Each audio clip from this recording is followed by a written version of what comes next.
conteúdo também disponível para quem quiser, de repente, rever, né, algum conteúdo que foi dado nessa aula síncrona.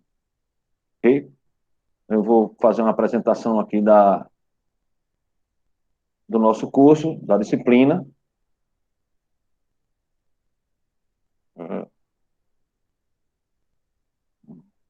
Não está apresentando.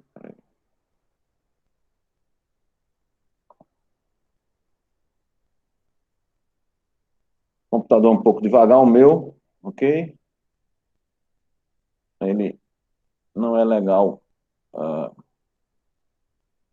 para trabalhar com... Estou tentando apresentar.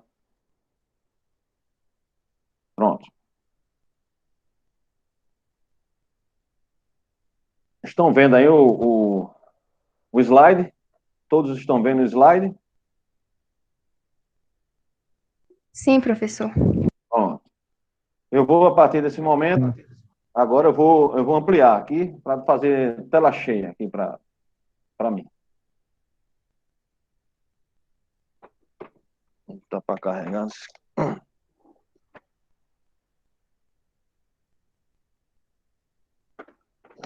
Bem, pessoal, primeiramente, dar boas-vindas a todos vocês, certo? Para a gente retornar às nossas atividades de forma remota, algo que já era para ter sido feito desde o ano passado, mas teve todo um problema relacionado a essa questão do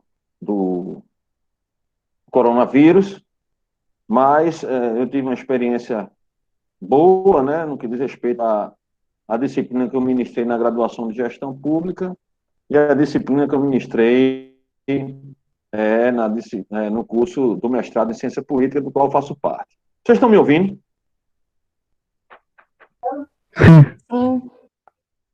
Porque o meu computador aqui ficou todo preto. Eu estou esperando aqui ver se ele volta. Porque esse computador é um computador que foi cedido pela universidade, se gastou uma fortuna nesse computador, mas o computador não é bom. Né? Não sei. A configuração dele é excelente, mas ele não é bom. Então, eu acho que essa configuração, ela é, enfim, como tudo que a gente vê no setor público, mas enfim. Bem, gente, meu nome é José Maria Pereira da Nóbrega Júnior.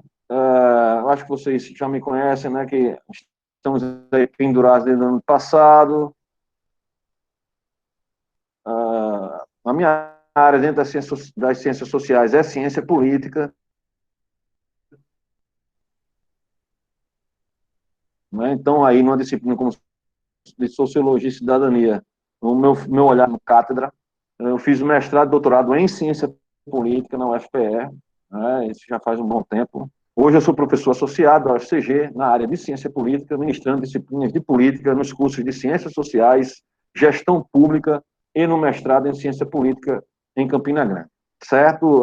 Maiores detalhes sobre mim está lá no currículo Lattes, né? Toda a produção acadêmica, o que eu pesquiso e tal. Bem, vamos lá, né? Vamos ver se esse negócio funciona. Eu estou querendo passar aqui e ele não passa. Passou, pronto. Então, nesse slidezinho, a gente vai voltar apresentar aqui essas três perspectivas rapidinhas, certo? A ementa do curso, os objetivos e metodologia da disciplina, a avaliação e demais detalhes operacionais que a gente vai ter que ter aqui para poder trabalhar dessa forma, certo? De antemão, eu vou estar pelo menos uma vez ao mês em Sumé, propriamente, na cidade de Sumé. Não é obrigação nenhuma, claro, de ninguém estar em Sumé, mas eu vou estar lá para fazer os atendimentos em loco, caso seja necessário alguém ir lá. De qualquer forma, estarei lá uma vez por mês e eu vou dizer a vocês quais são os dias. A ementa da disciplina é essa. As ciências sociais, o que são ciências sociais, né? Como um campo científico, a gente sabe muito bem que termina tendo, principalmente na área das exatas, das engenharias, uma visão muito pejorativa das ciências sociais. Não que o pessoal das exatas e das engenharias tenha culpa.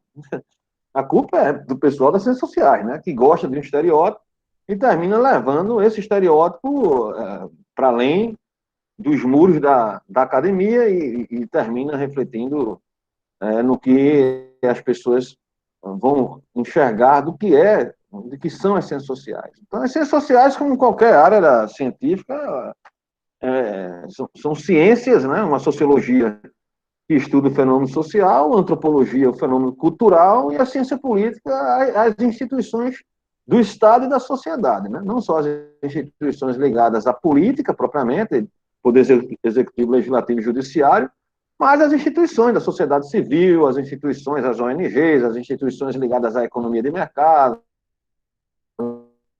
as instituições dos países não democráticos, né? Então, a ciência política se preocupa com isso. A questão do conceito de cidadania implícita à disciplina, né? A área de ciência política, está muito voltada para duas perspectivas, né? A perspectiva do próprio cidadão, como um indivíduo que tem direitos, pelo menos garantidos formalmente na Constituição, e a perspectiva das políticas públicas, né? Que são as ações dos estados e as ações das instituições não estatais, mas que fornecem serviços públicos, no intuito de fornecer justamente políticas públicas que nada mais são do que leis e regras para nós vivemos em sociedade. Então, direitos, né? Nós temos lá os direitos individuais, nós temos direitos de cidadania, direito à vida, direito de vir, acesso à justiça, ampla defesa, direitos que estão na Constituição e nos códigos, né? Civis, criminais e por aí vai. E nós temos a questão das políticas, que é aquilo que o Estado faz ou deveria fazer com os recursos advindos dos impostos. Né? Vai lá e está aí na universidade, você vai lá, concorre no Enem, entra na vaga, está lá a sua vaga, tudo isso é o que a gente chama de política pública, porque tudo isso tem uma lei, uma regra que foi instituída lá no Legislativo para fornecer esses serviços públicos para a sociedade, e quem administra isso é o Poder Executivo. É assim que funciona. O Judiciário é o fiscal da lei, o fiscal da Constituição, e vai justamente administrar os conflitos que em toda a sociedade existem, em toda a sociedade acontece, é inevitável o conflito, certo? A questão é como administrá-lo. As sociedades avançadas, elas são avançadas porque conseguiram implementar em suas estruturas sociais, institucionais e tal, e terminou mudando a cultura, né? Uma série de instituições que administram conflitos, que mantêm ali todos em respeito, né, com baixos índices de criminalidade, baixos índices de violência, baixos índices de agressão, baixos índices de desconfiança, porque justamente conseguiram avançar nesse sentido. Infelizmente, em países da América Latina, isso está muito distante de acontecer. Na verdade, na maioria dos países do mundo, né, muitos poucos países, eles chegaram a um patamar de estabilidade, tanto política como institucional, como em termos de controle social da violência, muito poucos, certo? E aí nós temos, né, o objeto da sociologia, os clássicos, que a gente tem, os clássicos principalmente Max Weber, o Karl Marx e o Emile Durkheim, que são clássicos da sociologia, e os objetos que esses caras estudam são os objetos, os fenômenos da sociedade, no caso do Max Weber, tem uma visão muito mais política, né, das instituições políticas, da democracia, das formas, né, de dominação e tal. O Karl Marx muito mais preocupado com as contradições do próprio sistema capitalista, né, como ele diz, como ele afirma, né, as estruturas do sistema, que não tem como não ser contraditórias, não tem como não ter problemas, é inevitável o conflito, como eu falei anteriormente, e aí entra aí uma discussão muito mais contemporânea, que é o que a gente vai ter aqui nessa disciplina, uma discussão muito mais contemporânea, muito mais voltada para uma formação útil para vocês, no sentido de vocês poderem ter uma melhor visão de viver numa sociedade que tem suas contradições, que é desigual, mas que não é por isso que a gente vai defender ou apoiar certos posicionamentos radicais, como, por exemplo, revolução socialista ou intervenção militar, né, que são questões extremas de um lado e do outro. Né? A democracia, por mais que tenha problemas, a democracia brasileira ainda não se consolidou, como nós vamos ver. por mais que tenhamos problemas no nosso sistema político, no nosso regime, a questão da corrupção, que é muito alta, sim, não é só senso comum, nós temos dados mostrando isso, né? Nós temos indicadores que mostram que nós somos aí um país muito elevado do ponto de vista da corrupção e da impunidade, tá bom? Não é uma questão meramente de eu acho, é senso comum, não, cientificamente comprovado, infelizmente, e só a melhoria das instituições, o funcionamento dessas instituições é que a gente vai fazer com que esses indicadores eles melhorem, certo? É feito pobreza e desigualdade. Né? Muito da nossa pobreza e da nossa desigualdade, medida por indicadores, né, que é assim que a gente se faz na boa ciência social, na ciência social de qualidade, científica, essa desigualdade, essa pobreza, ela é muito resultado justamente dessa corrupção e desse mau funcionamento institucional que gera impunidade. Então, você tem uma arrecadação ótima no Brasil, a gente arrecada muita grana, tá certo? E quando a gente vai ver, o resultado das políticas públicas não são bons. Quando a gente vai ver, houve desvio de verba. Veja agora mesmo, com essa questão da pandemia, né? Que muitos estados tiveram aí medidas extraordinárias, né? Prescindindo das licitações para compra de mercadorias, e tivemos vários escândalos aí. E a imprensa geralmente deixa para lá, mas que não foram solucionados. Muitos governos aí estão sendo acusados, né, de malversação desse dinheiro, nesse momento extraordinário que prescindiu aí o uso de licitação, né, que é um dispositivo fundamental para compras públicas. E a corrupção foi generalizada. Então, os sujeitos roubaram dinheiro que era para justamente usar para evitar mortes da Covid. Então, a gente vê todo dia aí, morte da Covid, etc e tal, e muito pode ter sido, sim, resultado de corrupção, do mau uso do dinheiro que é arrecadado com os impostos, que é o dinheiro público, do erário público. Não é? O dinheiro que é arrecadado do pagador de imposto, que somos todos nós, né? Todos nós pagamos impostos. Não é? Então, a democracia, por mais que tenha problemas, o sistema político eleitoral brasileiro, tal, ainda é a melhor forma de governo, porque é uma forma de governo na qual quem governa está ou deve estar sob controle dos governados, e não o inverso. Certo? Então, isso acontece nas ditaduras, o inverso. E aí a gente vai justamente ter esse foco muito mais voltado para essa discussão da democracia, né, do que é democracia, do que é autoritarismo, da cidadania em ambientes democráticos, em ambientes não democráticos, ou ambientes de democracias frágeis, de como há um impacto disso na atividade de mercado, como a economia pode sofrer reveses com esses problemas dentro da estrutura de governo e tal. Então, a gente vai muito seguir esse caminho. Os objetivos, né, é levar ao aluno uma visão geral das ciências sociais enquanto ciência, ou seja, a gente aqui não vai ficar só na teoria, ok? Nós teremos aqui, além da teoria, empirismo, ou seja, vamos tentar trazer formas de mensurar as coisas para tentar entender que existem diferenças, sim, entre regimes políticos, mesmo dentro do mundo da democracia, né? Por exemplo, a democracia do Chile, ela é mais consolidada que a democracia brasileira. E por quê? Porque ela é. Né? Então, existem indicadores para isso.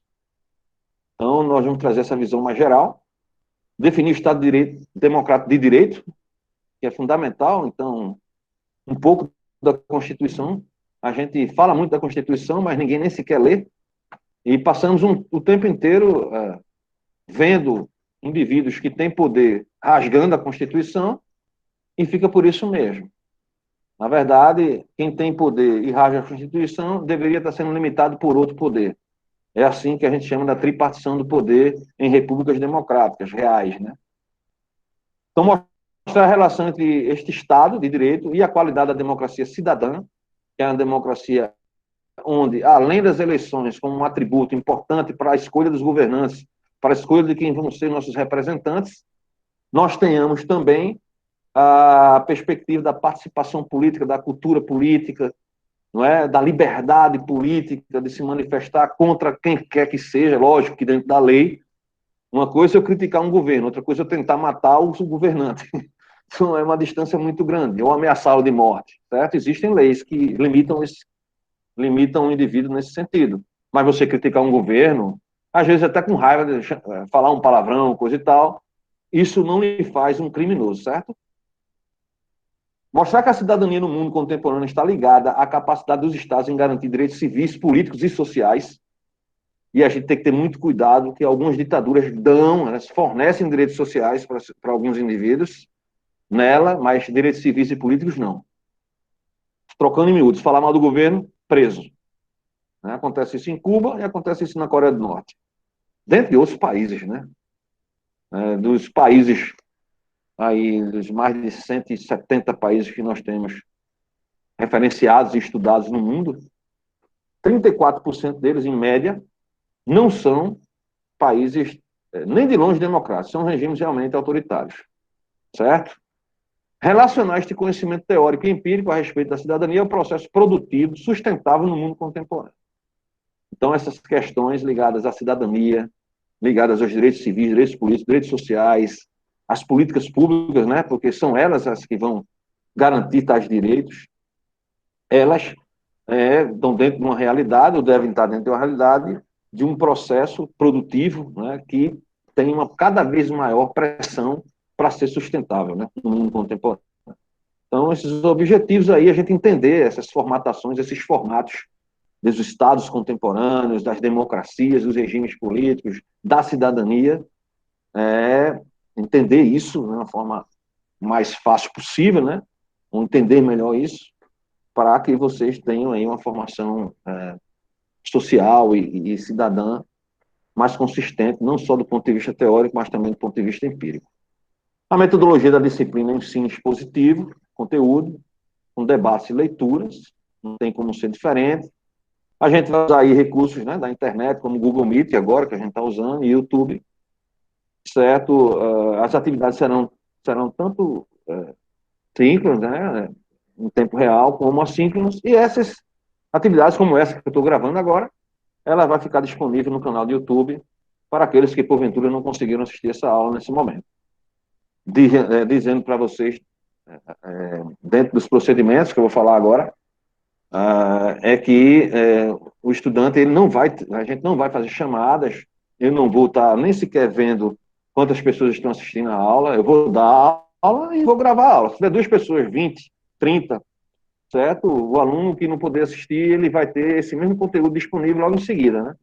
Porque isso aqui, o Google Meet, ele faz um procedimento, demora um pouco, aí quando o vídeo está disponível, aí eu baixo no YouTube, que também demora um pouco, e depois ele fica lá, disponível, como as aulas que eu vou mostrar para vocês aqui, que já eu tenho muitas aulas gravadas, então aulas de conteúdos eu já vou fornecer para vocês de antemão, vou passar inclusive pelo WhatsApp, quando terminar essa aula aqui agora, eu já vou enviar para vocês o link da aula assíncrona, destacando para vocês que essa aula eu já ministrei no curso de gestão pública, então vocês vão relevar o que eu vou estar falando lá no que diz respeito a uma aula direcionada ao curso de gestão pública.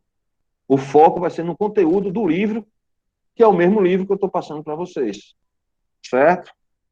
Então, as provas, vamos falar aqui um pouquinho da avaliação, detalhes operacionais, e para deixar, vamos terminar esse material aqui e deixar aberto para vocês fazerem questionamentos. Então, provas dissertativas sobre os temas teóricos serão disponibilizadas de forma digital para a produção original do estudante em tempo hábil. Serão feitos 3 exercícios dessa forma, mais uma avaliação final para aqueles que não alcançarem êxito na média final. Então, a gente está entrando aí num período um pouco espremido, então a gente vai ter que aproveitar ao máximo as aulas, como as aulas gravadas e tal, as leituras, e essas provas vão ser provas dissertativas, onde vocês vão produzir textos a respeito dos conteúdos.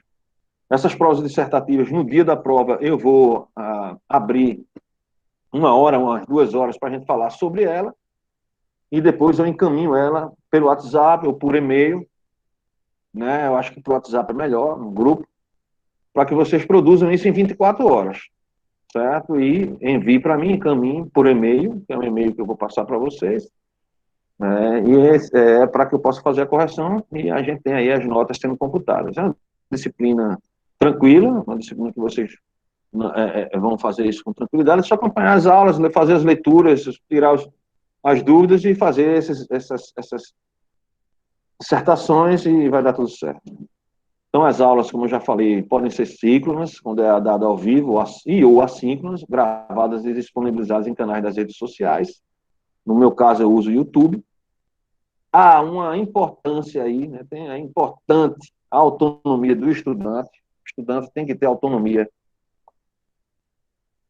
para fazer os questionamentos, para ir atrás dos conteúdos, para fazer a leitura, enfim. A gente está aí destinando a vocês uma série de materiais para fazerem a extração, a leitura, as anotações.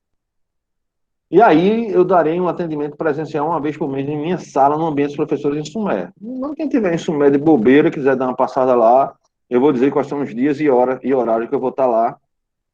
Até porque eu vou pelo menos uma vez em Sumé, até para poder produzir mais, porque em casa muitas das vezes não é, a gente não tem um ambiente propício a produzir, né, para produzir ciência. Né? Sempre tem uma coisa e outra, o cara interrompe, e aí a gente não tem uma tranquilidade como se estivesse num gabinete, né? Pois bem, esse aí é o calendário das aulas e conteúdos. Então, nós temos um calendário abarrotado. No dia 26 de maio é a prova final. Nós temos ainda que fazer 3 avaliações, né, em 3 unidades que serão dadas dessa forma. Então, a primeira unidade, dia 25, hoje. Então, já tem conteúdo hoje. Então, semana que vem e a segunda semana de março. Na terceira semana de março já tem uma avaliação. Como eu falei para vocês, a avaliação, antes de eu passar a prova, que na verdade vai ser um documento em Word, com o conteúdo, o tema da dissertação e tal, e vocês vão dissertar, vocês vão escrever uma redação lá sobre aquele conteúdo, logicamente, tendo como base a literatura que eu vou disponibilizar para vocês, certo? Ou seja, se você for responder com outra literatura, eu vou zerar, mesmo que esteja certo, entre aspas, porque não vai ser a literatura que a gente trabalhou, certo? E aí vai dar a conotação que você não fez o trabalho, uma cópia, coisa do tipo. E aí temos aí a segunda unidade entre os dias 25 do 3 e 8 do 4, né, com mais uma avaliação no dia 22 do 4. Eu vou passar esse slide para vocês em PDF no WhatsApp, certo? Depois. Entre os dias 29 de abril e 13 de maio, teremos a terceira e última unidade, com a última avaliação no dia 20 do 5.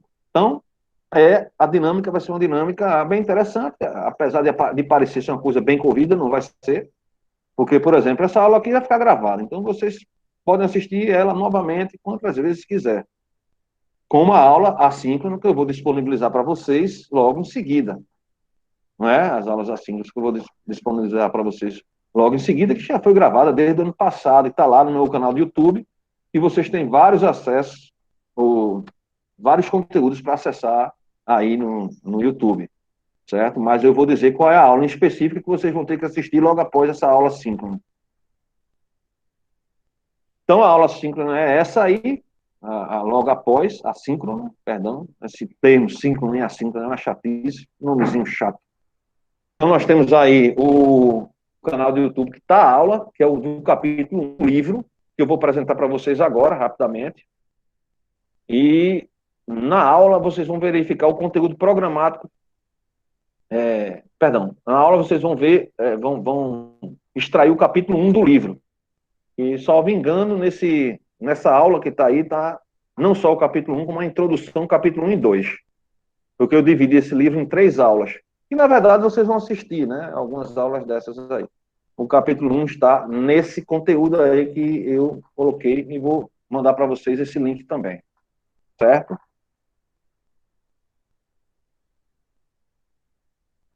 Só um minuto. O computador é lento.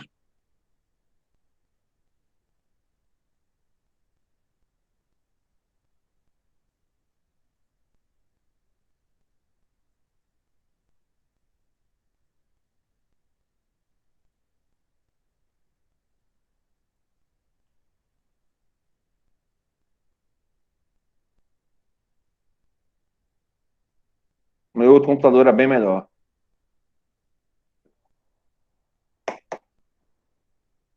É devagar demais o computador para a apresentação. Bem, pessoal, aí eu apresentei para vocês o plano de aulas, certo? Vocês estão me escutando? Que parece que eu estou travado aí bebendo Sim, água, né? tá travado aí, mas tá escutando de Isso, ó, tá boas. tranquilo. É péssimo. Esse meu computador aqui não é nem a internet. O computador que a universidade comprou com recursos, certo? É muito ruim esse computador. Ele é péssimo. Mas vamos trabalhando com ele assim mesmo, certo? Porque ele veio até numa hora boa que o meu outro quebrou. Bem quando a universidade comprou esse computador. A configuração dele é muito boa. É, formalmente falando, mas ele funcionando é triste.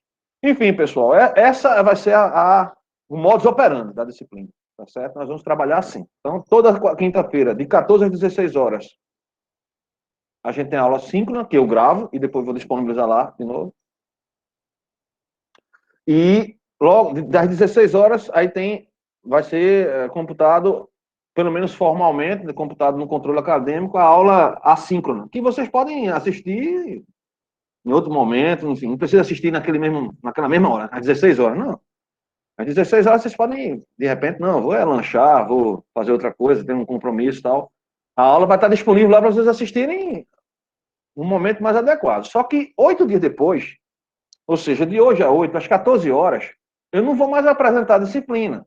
Eu vou discutir justamente o texto que vocês leram, né, que eu vou passar para vocês, que vocês leram, e que vocês assistiram a aula assíncrona. E aí eu vou começar a aula perguntando o que vocês entenderam, quais foram as dificuldades, se tem alguma pergunta. E aí a gente vai discutir aquele capítulo do livro. Terminou, 2 horas, terminou a discussão tal. Aí eu já vou dizer qual é o outro conteúdo e assim vai sucessivamente, certo? Então, quando chegar naquele prazo que eu falei para vocês da primeira prova, aí eu vou dizer qual é o conteúdo que tem que ser estudado. No dia da prova, a gente vai abrir aqui às 14 horas para falar um pouco sobre a mesma. Vocês vão poder fazê-la com uma tranquilidade aí do seu lar, não é? Consultando o texto e etc. Mas eu vou falar todo o procedimento de como é que deve ser feito, certo? Vocês gostariam de falar alguma coisa, tirar alguma dúvida?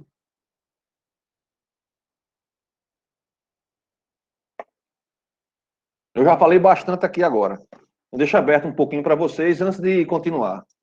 Tem mais coisa para eu falar aqui. Professor, no caso, Pois não. esse livro vai ser disponibilizado em PDF, é? É em PDF, certo? Tem um link dele da editora, mas eu vou passar logo ele. Eu gosto que baixem lá no link da editora, que é um e-book na nossa editora da UFCG. E esse livro é meu, eu sou autor dele. E assim, eu gosto de ver quantas pessoas baixaram lá no.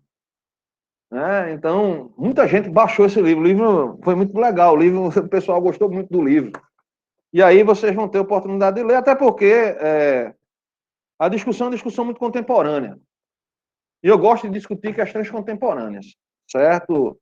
Sem prescindir da questão teórica, principalmente das teorias clássicas, que sempre estão implícitas lá de alguma forma. Eu gosto muito de discutir questões contemporâneas. Então, democracia é uma das coisas que eu mais gosto de escrever e falar. Porque todo mundo fala, né? Ah, fulano Bolsonaro é antidemocrático, tá bom.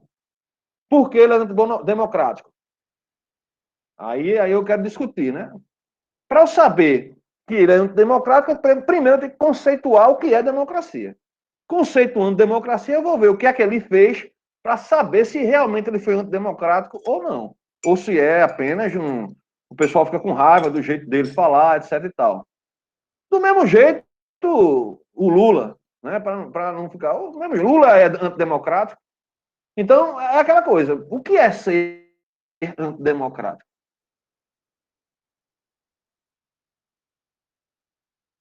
Né? A vontade da maioria, ela não pode exterminar a vontade da minoria. Ou seja, a vontade da maioria pode eleger um governo. Mas minorias terminam elegendo representantes numa eleição proporcional, como é a eleição para a Câmara dos Deputados, por exemplo. Uma maioria pode decidir sobre um determinado assunto, mas nunca ela pode exterminar as minorias, porque aí deixa de ser. O que aconteceu na Alemanha nazista foi isso. A maioria é a minoria que se lasque. E aí o que aconteceu? A gente sabe o que aconteceu. Né? Então, hoje, quando nós discutimos em política, nós não discutimos o regime aquele regime é fascista. Não. Fascismo ficou lá atrás, no século XX. Aquele regime autoritário. Então, Kim Jong-un, né, aquele regime familiar da Coreia do Norte, que você não tem pluripartidarismo, você não tem eleições periódicas limpas e tal, é um regime autoritário. Por quê? Porque não tem nem sequer eleições pluripartidárias. Se você olha para um país, e naquele país o que prevalece é um partido único, ou seja, o partido é o Estado, o partido são as Forças Armadas, né, o partido é que dita tudo, esse país é autoritário.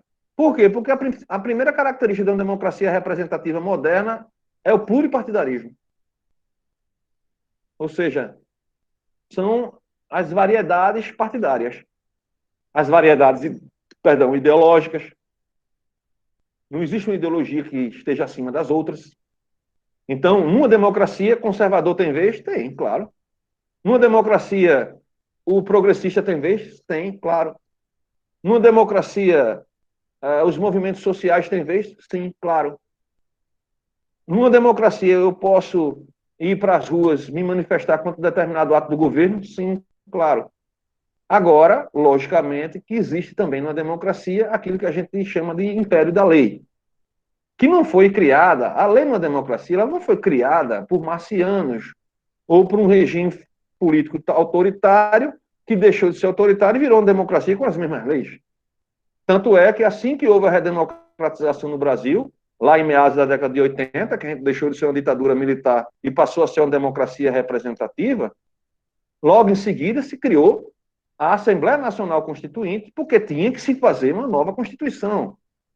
Porque o que é uma Constituição? É só um conjunto de leis, uma carta magna, mais nada? Não. Uma Constituição é a forma de governo de uma dada sociedade. Então, na Constituição Federal de 1988, nós temos nela não só os direitos fundamentais, os direitos sociais e as garantias institucionais da nação, não. Nós temos lá a forma de governo, que é a democracia representativa e também a democracia direta. Porque nós não temos só um instrumento representativo. Nós temos também instrumentos de participação direta. Então, a nossa Constituição é a forma de governo. Todo governo, por exemplo, se há um golpe militar, aquela Constituição já deixa de ter força, porque você vai ter que constituir uma nova lei. E assim vai. Por isso que o Brasil tem 7 constituições. Porque teve vários golpes, várias mudanças de governo e tal, e cada uma tinha que ter uma nova Constituição. Então, o Brasil era colônia, virou um país independente, uma Constituição, a Constituição do Império, 1824. O Brasil se tornou uma república lá na proclamação da República com o fim da monarquia, no final do século XIX. Em 1891, outra Constituição, a Constituição da República Federativa dos Estados Unidos do Brasil, que era muito, vamos dizer assim, inspirada na Constituição dos Estados Unidos. Mas de liberal não teve pouca coisa, diferente da Constituição dos Estados Unidos. E logo em seguida nós tivemos um golpe de Estado, né, na década de 30, com Vargas, que instalou o Estado Novo, uma outra Constituição, 1937. Aí acaba o período Vargas. Vargas perde o poder e a redemocratização brasileira. O Brasil volta a ser uma democracia representativa em 1946, logo depois da Segunda Guerra Mundial. Outra Constituição. 64, golpe militar. Em 69, outra Constituição. 85, acaba a ditadura militar. Em 88, outra Constituição. Espero que não tenha mais. Mas, veja bem, 88 para cá é pouco tempo, historicamente falando. A democracia brasileira está consolidada, depende de como você define a democracia. Se para você democracia são eleições livres, limpas, pluripartidárias e periódicas, está consolidada. Se para você, além das eleições com essas características, é importante um Estado de Direito usável, ou seja, os cidadãos terem acesso à justiça, justiça célere, ampla defesa, não é contrapartida. Imaginar que de cada 100 assassinatos no Brasil, só 10, no máximo, vai ser investigado. Eu não estou falando que vão achar o assassino, não. Vai ser investigado. Então, eu tenho aí uma base de 95% que sequer você vai ter uma pessoa acusada indo para o branco dos réus. Quando a gente vê o cara está sendo acusado de um homicídio, aí o percentual é baixo demais. Então, você tem 95% de pessoas assassinadas que vai ficar por isso mesmo. E aí a gente pergunta, e o Estado de Direito dessas pessoas? Então, o que é que acontece? As eleições são importantes, mas eu tenho que ter um Estado de Direito. E quando você vai ver, isso tem relação com outras coisas. Quando um país não pune um homicida, ele geralmente é muito corrupto e benevolente com as autoridades corruptas. E isso a gente comprova empiricamente. Tem um material no YouTube que eu disponibilizei lá, que eu trabalho com uma estatística tanto descritiva como inferencial, peguei alguns indicadores, correlacionei, fiz associações e modelos econométricos, e a gente viu que os países de democracias avançadas, eles são democracias avançadas que, em primeiro lugar, eles instalaram o Estado de Direito, antes mesmo das eleições periódicas. Esse Estado de Direito usável, ou seja, a maioria da população tem acesso ao Estado de Direito, o nível de corrupção é baixo, o nível de impunidade também é baixo, e a correlação com as taxas de homicídio muito baixa também. Então, a gente vê que, primeiro, tem que resolver problemas problemas simples, né? Ou teoricamente simples, como o da violência, para poder resolver problemas como corrupção e impunidade. Se eu tenho impunidade no crime comum, dificilmente eu vou ser eficaz no crime de colarinho branco. É isso que eu tenho a dizer. Apesar de ter eleições pluripartidárias, coisa e tal, a gente tem pluripartidarismo, inclusive agora com essa polarização toda, né? Bolsonaristas, petistas, é uma zona, né, tal. Então, pelo menos nós temos essa liberdade aí garantida, né? Entre aspas, né? Porque tem gente que está sendo presa por esculhambar a pessoa, né? Tem que ter cuidado. Tem gente que está sendo presa. Então, uma das coisas que a gente tem que cuidar, por exemplo, eu gravo essa aula e disponibilizo lá no YouTube. Fica aberto para todo mundo ver. Tem gente que não faz isso, não. Tem curso por aí que o professor está exigindo uma série de coisas aí para poder disponibilizar os conteúdos e tal. Eu não tenho esse problema. Né? Eu, como sou cientista político, eu procuro muito ver quais são os limites da minha fala. Não por causa dos alunos, mas por causa das redes sociais, né? Que podem... Na rede social é engraçado. Você fala por exemplo, eu vou dizer uma coisa aqui agora. Eu vou dizer, olha, fulano de tal disse que cicrano, político X, é corrupto, cabra safado e tal, e tal, e tal. Aí o cara vai lá e recorta só eu falando isso. E jogam lá, professor de ciência política da UFCG, chama fulano de tal, disso, e aquilo outro. E eu não disse isso, eu somente repeti o que o cara falou. Tá entendendo como é que é? E fica aquilo recortado. Isso é muito perigoso. Tá certo? E aí o cara vai responder processo e chega a Polícia Federal, leva o cara preso. Porque no Brasil tem leis que foram feitas antes da Constituição. Tem uma tal de uma lei chamada Lei de Segurança Nacional. Já ouviram falar nela? Lei de Segurança Nacional? Foi a lei que o Alexandre de Moraes utilizou para prender aquele deputado. Vocês não estão acompanhando, não? O deputado Daniel Silveira, que é um bolsonarista. Tô sim. Que esculhambou, para arrombar. Se vocês viram isso? Não estou dizendo que o cara está certo de falar o que ele falou, não. Tá certo? Só que a forma que foi feita, ela é antidemocrática. Por quê? Porque a Lei de Segurança Nacional, ela é assinada, sabe por quem? Quem assinou a Lei de Segurança Nacional? Se eu não me engano, João Figueiredo. Na ditadura militar mesmo. Na própria ditadura João Figueiredo. João Figueiredo, em 1983, eu tinha 10 anos de idade.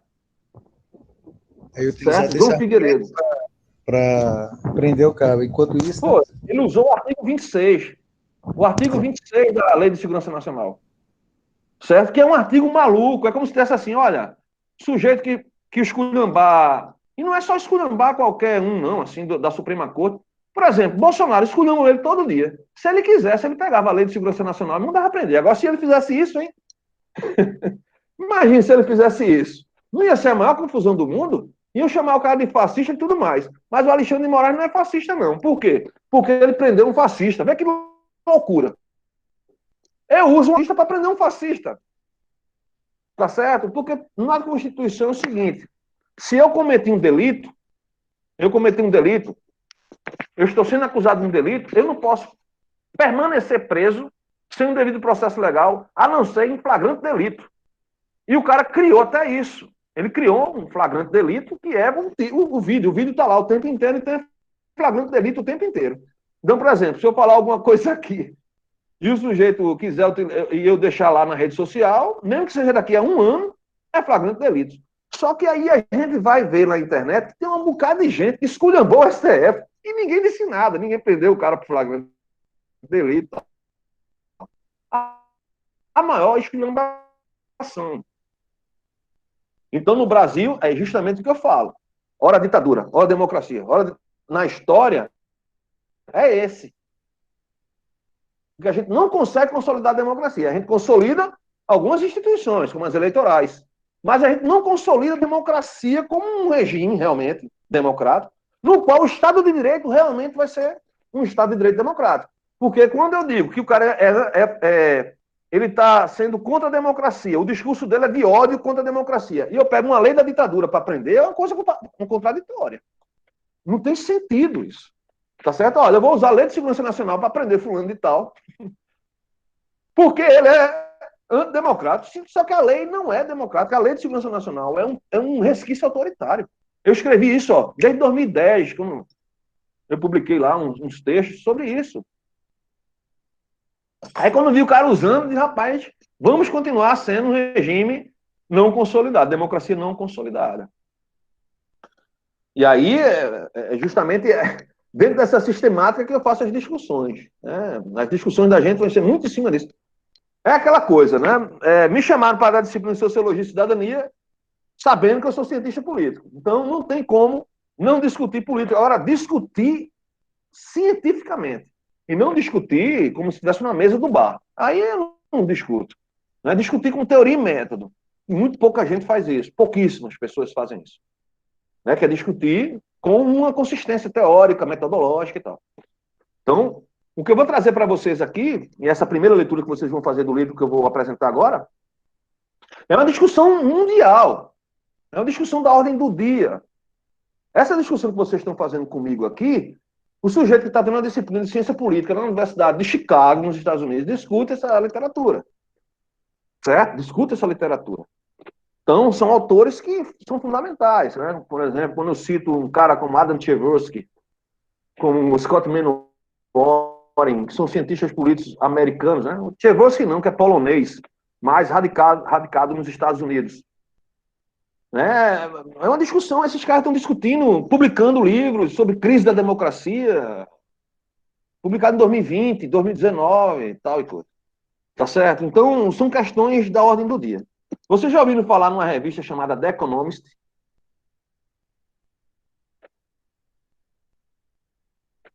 Ninguém não ouviu falar, não? A The Economist é uma das principais revistas, não só de economia, mas de ciência, de política, de sociedade do mundo. Ela é britânica e todos os anos a The Economist lança um índice, o Democracy Index, índice de democracia. Eu vou passar para vocês esse material. Todo ano eu recebo um e-mail, porque desde 2006 que eles têm esse índice. E desde 2006 que eu sempre entro no site e baixo e tal. E aí eu já tenho um cadastro lá, então eles mandam para mim, para o meu e-mail, o linkzinho para eu ter acesso ao PDF. É todo em inglês, mas é tranquilo. Eu vou passar para vocês aqui um resumo teórico do que é o The Economist, do que é o Democracy Index. Mas só para dizer a vocês que o Democracy Index da The Economist, que inclusive sai várias matérias, porque A gente está acostumado a jornal JPB, certo? Não está acostumado a ler BBC, não está acostumado a ler The New York Times, não está acostumado a ler Washington Post, não está acostumado a ler a própria Folha de São Paulo, Estadão, nas suas sessões políticas, né? Que não é só a política do dia a dia. Né? Dória fez isso, Bolsonaro disse aquilo, não. É a discussão científica da política que eles fazem também. Eu mesmo já dei várias entrevistas sobre isso. Já publiquei alguns artigos no Globo, no Estadão, na Folha de São Paulo, das minhas produções acadêmicas. Então, depois eu posso até disponibilizar para vocês, que às vezes só entra assinante, mas eu tenho um artigo aqui no meu computador. No Jornal do Comércio já publiquei mais de 70 artigos, né, na página de opinião. Eu sempre escrevo artigos sintéticos das coisas que eu produzo, que eu publico, que eu estudo. Eu estudo até dormindo, né? Às vezes eu estou pensando lá, enfim, é uma dinâmica que tem. Né? No dia a dia você está ali sempre produzindo e publicando, e produzindo e publicando, é assim que eu trabalho. E que eu gosto de trabalhar dessa forma. E esse índice, ele tem como base teórica para as categorias que eles fazem uma tipologia de regimes políticos. Para você ter uma ideia, o primeiro sujeito a fazer uma tipologia dos regimes políticos se chama Platão. Né? Lá na casa do cacete, 2.500 anos atrás. Foi o primeiro a criar uma tipologia das formas de governo. Né? Quando se fala em democracia, oligarquia, monarquia, tirania, plutocracia, é Platão. Aristóteles, que é o seu aluno, vai organizar mais essas tipologias. Vai criar um termo como politeia, que na verdade é a soma de dois regimes políticos, a democracia e a oligarquia, que funciona melhor porque um controla o outro. E é ele que vai criar um embrião que a gente entende por tripartição do poder. Que fala, foi Montesquieu, certo, foi Montesquieu. Mas muito antes dele, Aristóteles já falava que poder tem que ser limitado por outro que tem poder. Se o poder está concentrado num só, tirania. Que pode ser um rei ou pode ser uma assembleia de homens. Pode ser uma assembleia democrática ou uma assembleia aristocrática ou oligárquica. Onde você tem concentração de poder, vai ter tirania. Não existe só tirania de um tirano, existe tirania da maioria. E quem estudou tirania da maioria? Alex Tocqueville, John Stuart Mill, Edmund Burke. Uns caras assim fantásticos, tá entendendo? Que passa assim, ó. Nem cientista social estuda esses caras, porque ficam lá bitolados em certos autores. Não é que é muito ruim você ser bitolado. Né? O importante é você ter uma visão abrangente. E essa questão do controlar poder é fundamental. Nós temos que controlar poder. Mecanismo de controle de poder. Onde você tem concentração de poder, vai dar em merda. Certo? Vai dar uma porcaria ali. E aí, tipologias, né, se fazem desde a antiguidade, mas é na modernidade que a gente tem a democracia como nós conhecemos hoje. A democracia como forma de governo é antiga, mas a democracia representativa ela é moderna. A democracia antiga é a de participação direta, né, de poucos, vamos dizer assim. A democracia moderna é a representativa, porque você está já em sociedades industrializadas, lá no final do século XVIII, início do século XIX, processo de independência dos Estados Unidos, Revolução Francesa e por aí vai. Você tem uma sociedade completamente diferente, que advém com justamente as revoluções burguesas. Os burgueses botaram para quebrar, né? E quebraram com uma série de parâmetros que existiam na Idade Média por séculos. E aí instalam sociedades completamente livres do ponto de vista econômico, querem menos intervenção do Estado, o Estado absolutista não é legal, o rei como direito divino é um problema, a gente tem que acabar com isso. E aí tem, finalmente, né, no final do século XVII, na Inglaterra, e 100 anos depois, nos outros países da Europa Ocidental e Estados Unidos, a vitória do parlamento, né, a vitória do poder legislativo, a vitória da sociedade. Que começa lá nos séculos XVII e XVIII, como só proprietários de terra e pessoas com dinheiro, e vai sofrendo elastecimento até chegar em meados do século XIX a introduzir os trabalhadores, de uma forma geral, no processo de representação política, onde os sindicatos vão se transformar, os sindicatos dos trabalhadores pobres vão se transformar em partidos políticos, trabalhistas, partidos dos trabalhadores e tal, e vão passar a ter representação nas casas legislativas, para limitar o poder da burguesia. Onde isso não aconteceu, revolução, cacete, bala, muita tirania e atraso, como foi na União Soviética. Né? Onde de estudar sobre o século XX, uma das coisas mais interessantes de se estudar, de se ler, é a história da União Soviética. Né? Vocês já ouviram falar da União Soviética, né? Porque vocês são novos. A União Soviética, quando vocês nasceram, não existia mais, não.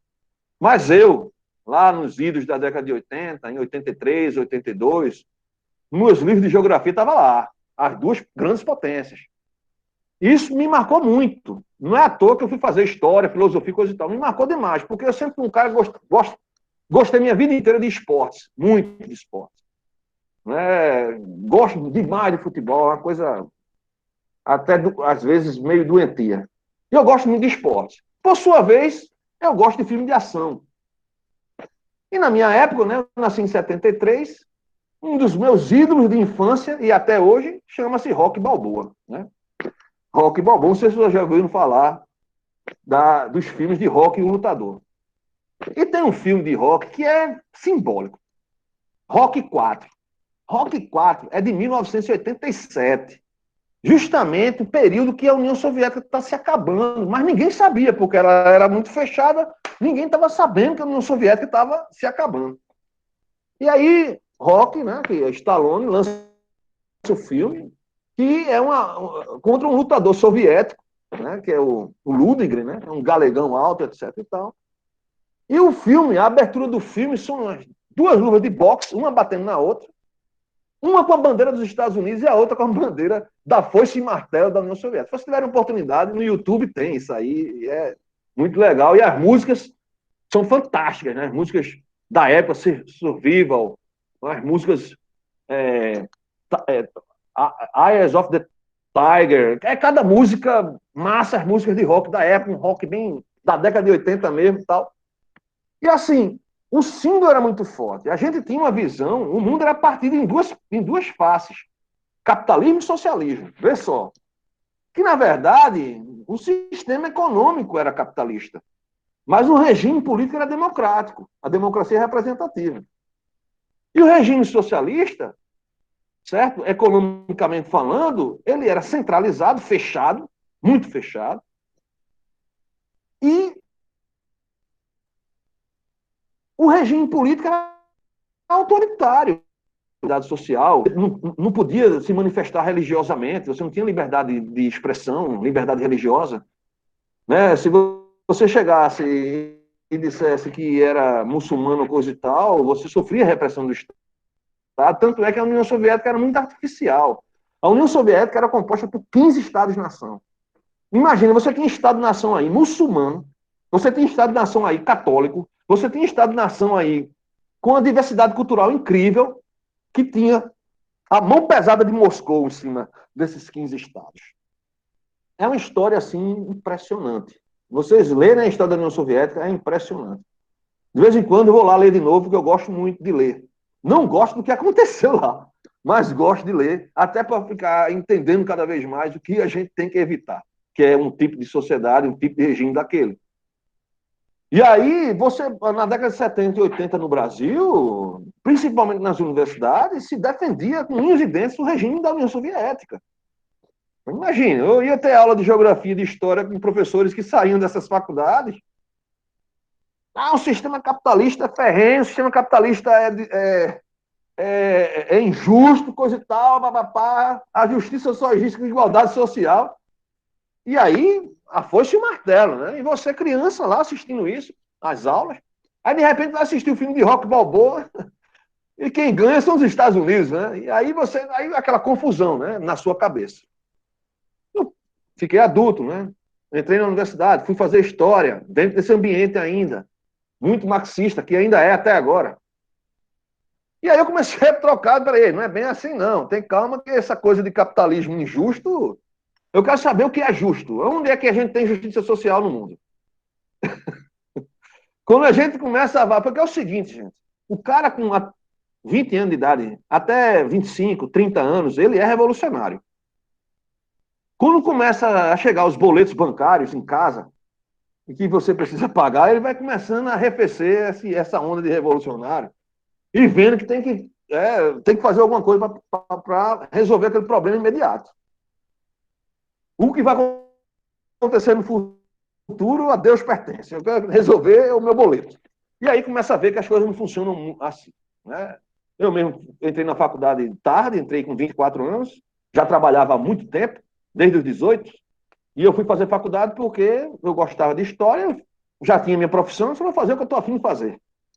E gostei do curso, gostei da área acadêmica, e disse, eu vou mudar de profissão, vou ser professor universitário. E consegui. Né?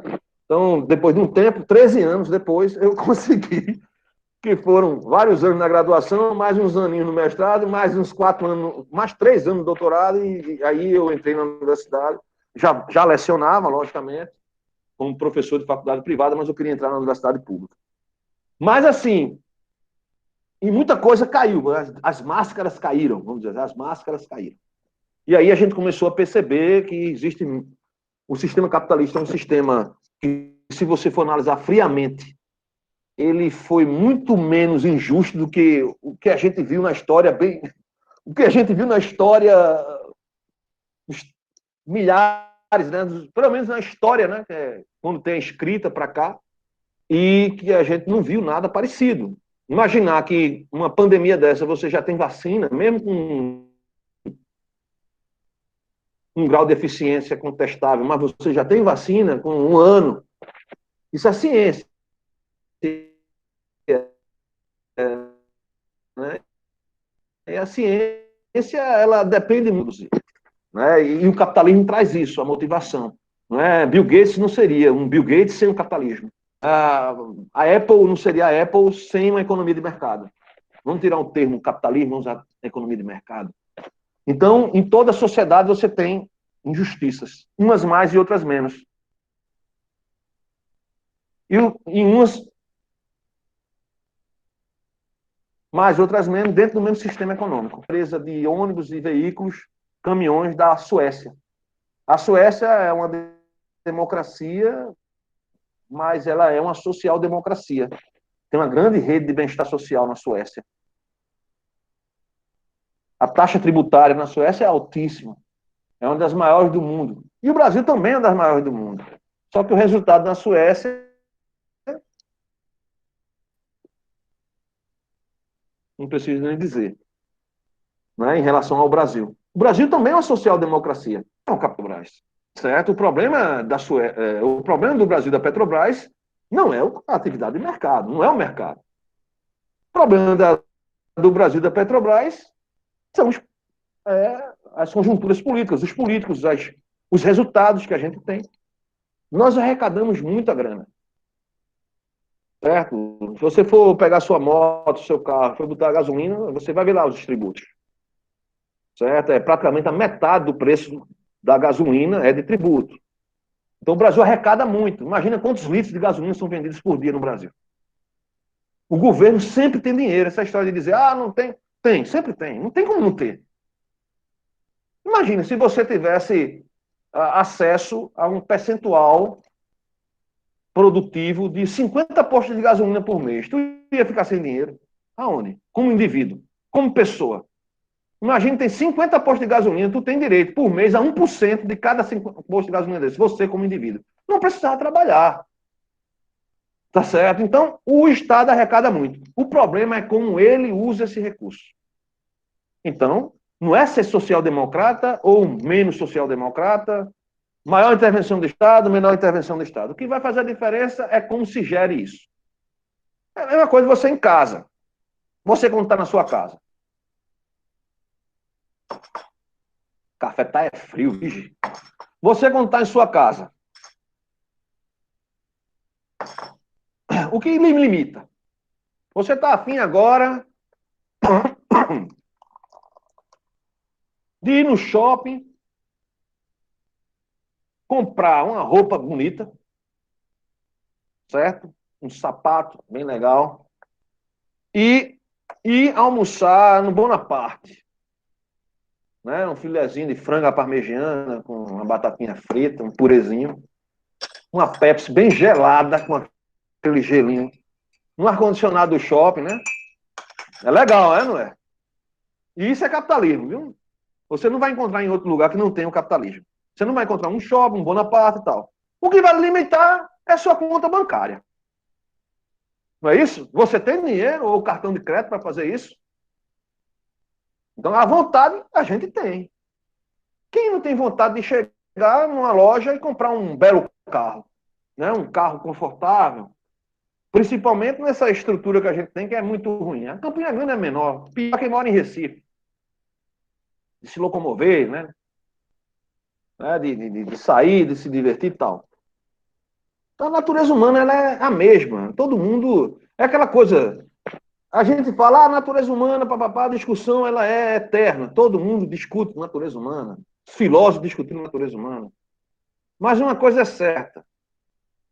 São algumas questões que são muito fáceis. É melhor ser livre do que ser escravo.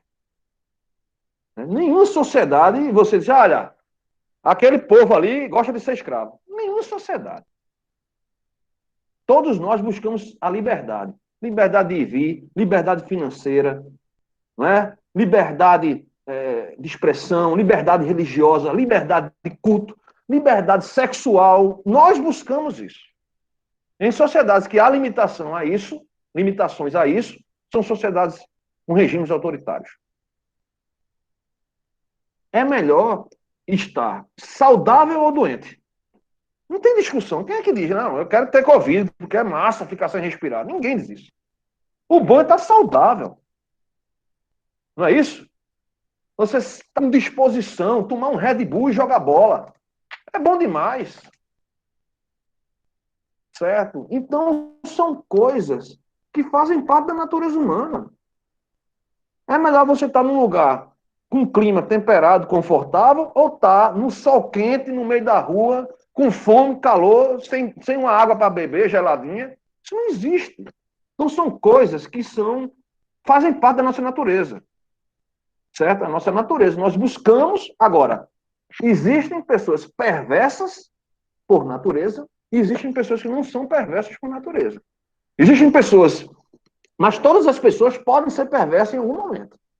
Ninguém é Madre Teresa de Calcutá 100% ao dia, não. Todos nós, em algum momento, ficamos com vontade de matar alguém. O que nos limita é justamente as leis, o bom senso. Não é? Tem muita gente mais nervosa do que outras que termina praticando delitos e vai presa. Ou não, né? Dependendo de quem... Se é um homicídio, provavelmente não, porque 95% ninguém está nem aí, né? Como eu falei anteriormente. Mas, enfim, a natureza humana, ela é previsível. Ela não é imprevisível, como muita gente fala. Ela é previsível. Então, por exemplo, nós temos um percentual da sociedade que, independente das suas condições socioeconômicas, vai praticar delito. Por isso que eu preciso de Força Armada, polícia, arma de fogo, Estado, lei, poder coercitivo, tal. Eu preciso. Se não fosse assim, era muito legal. Vivia todo mundo sem precisar do Estado. Imaginar, você tem Estado, você tem força coercitiva, você tem polícia, você tem uma série de instituições, né, com leis e espada e tal. E mesmo assim a gente precisa trancar a casa, a gente precisa de cofre, a gente tem dinheiro no banco, a gente precisa de senha, do cartão. A gente anda olhando para os lados, principalmente inseguros, a gente precisa fazer seguro. Não tivesse nada. Era a terra de ninguém, né? Como diz Hobbes, Thomas Hobbes, filósofo inglês, né? Da modernidade, né? A guerra de todos contra todos, porque o homem é o lobo do próprio homem, ele dizia. Para Hobbes, a natureza humana é perversa e acabou-se. O homem, ele briga por qualquer coisinha, né? Ele não briga só por questões sérias, não. Ele briga por quinquilharias, ele diz, o Hobbes. Então, a natureza humana é previsível. E nós, todos como seres humanos, buscamos o conforto, buscamos a glória. Né? Vocês estudam, querem ser profissionais, porque vocês querem a glória, não está entre aspas, a glória no sentido de serem profissionais bem-sucedidos. Ninguém quer ser profissional meia-sola. Né? Todo jogador de futebol quer ser igual a Messi. Dificilmente será. Né? Igual a Messi, Pelé, não tem não. Certo? Messi e Pelé estão no mesmo patamar e não tem o que conversar, o resto é resto. Mas todos buscam, se espelham no cara, porque os caras não é, são a creme dela creme da profissão. E isso é natural. Então, um jogador que se aproxima já se sente, pô, eu sou quase Messi. Né? É quase mesmo. Cristiano Ronaldo é um quase Messi. Não vai chegar nunca a ser ele. Né? Imaginar o cara ser 8 vezes artilheiro da La Liga. Imagina, todo ano tu é artilheiro da La Liga. Né? É impressionante isso. Então, assim, lógico, existe a elite da elite, que é o Messi. Em todas as carreiras tem. Na engenharia de produção tem o Messi. Na ciência política tem um Messi. Eu não sou Messi, não. Né? No máximo, eu sou um Zete. Certo? Em todas as profissões tem os seus craques. Todas elas. E a gente busca o quê? Se aproximar dos craques. Né? Nós buscamos justamente a glória nesse sentido. Então, a natureza humana é previsível, sim. Ela é previsível, a natureza humana. Ela não é imprevisível. Essa história de dizer que é imprevisível, não é. Ela é previsível, sim. Então, os seres humanos querem conforto, os seres humanos querem oportunidade. E para isso nós temos as estruturas estatais, as instituições, as políticas públicas. E essas políticas públicas, elas não são executadas do além, do nada, não. As políticas públicas são o resultado da democracia eleitoral representativa. São os legisladores que efetivam a política pública. Né? São os governos que vão executá-las através de seus ordenamentos, das suas tomadas de decisão, de sua caneta, o que pode e o que não pode ser feito. Estamos vivendo um momento agora na universidade, né, que muitos estão falando de delicado. Para mim, não tem delicado nada. Não há nada delicado. Porque são regras. São regras. E os governos seguem regras. Se o governo não seguir regra, ele vai sofrer algum tipo de revés. Ou no legislativo ou no judiciário. Certo? Se houver algum ato administrativo de um presidente ou de um governador, e esse ato administrativo perpasse aquele poder que ele institucionalmente tem, um outro poder pode simplesmente vetar. Faz parte daquilo de equilíbrio de poder. A gente chama de mecanismo de checks and balances, que são freios e contrapesos.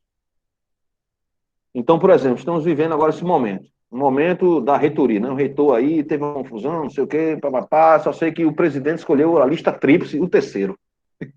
Gosta de confusão esse presidente. Mas escolheu o terceiro. Você pode ficar puto, né? Tem direito, a natureza humana, como eu falei para vocês. Todo mundo, não gostei. Agora dizer que é antidemocrático, não é. Aí por isso que eu não quero nem discutir. Não é por quê? Porque é legalmente previsível. Rapaz, se um ministro da Suprema Corte usou a Lei de Segurança Nacional para prender um deputado, né? O que é escolher na lista tríplice o terceiro, no caso do... Não é nada.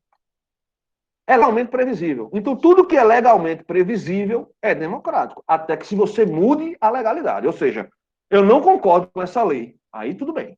Eu não concordo com a lei, então você vai ter que pressionar os parlamentares para que os parlamentares mudem a lei. Olha, essa forma aí de escolha dentro das universidades tem que ser respeitada o percentual de quem teve mais votos. Aí você cria uma lei, essa lei é sancionada, tal, o presidente da República vai lá e assina, e aí você muda. Aí não vai ter mais esse problema. Agora, afirmar que é antidemocrático, é intervenção, não sei o quê, não é nada disso. Institucionalmente não é nada disso. Você pode ter uma representação simbólica, alguma coisa assim. Como eu sou cientista político, para mim é a instituição que funciona.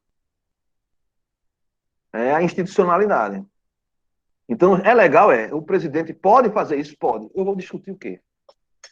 Ah, mas isso é se intrometer, não sei o quê. Sim, meu amigo, mas vai se fazer o quê? Me diga. Vai chegar e vai impedir o cara? Não, o cara não vai poder assumir, não. Aí sim vai ser autoritário. O cara vai chegar lá com a pastinha dele para assumir a reitoria e o povo não vai deixar ele entrar na sala. Se é legalmente, é previsível, isso é legal.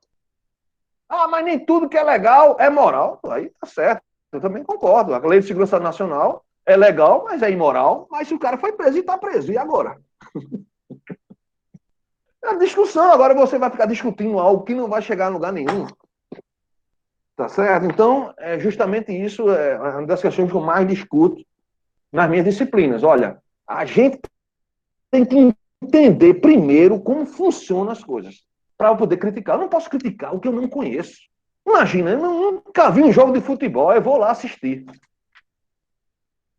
Aí eu vou dar pitaco na arbitragem. Não, tá impedido, não tá. Tu nunca sequer assistisse um jogo de futebol. Então, assim, tudo na vida tem que conhecer primeiro, conhecer para poder criticar. Certo? E as pessoas geralmente não fazem isso, né? A maioria das pessoas é superficial. Vive na superfície. Olha aqui na superfície e tira suas próprias conclusões. Por quê? Porque para se aprofundar requer fôlego. Já tentou mergulhar profundamente? Quanto mais você mergulha, mais a pressão na cabeça e mais ar vai faltando.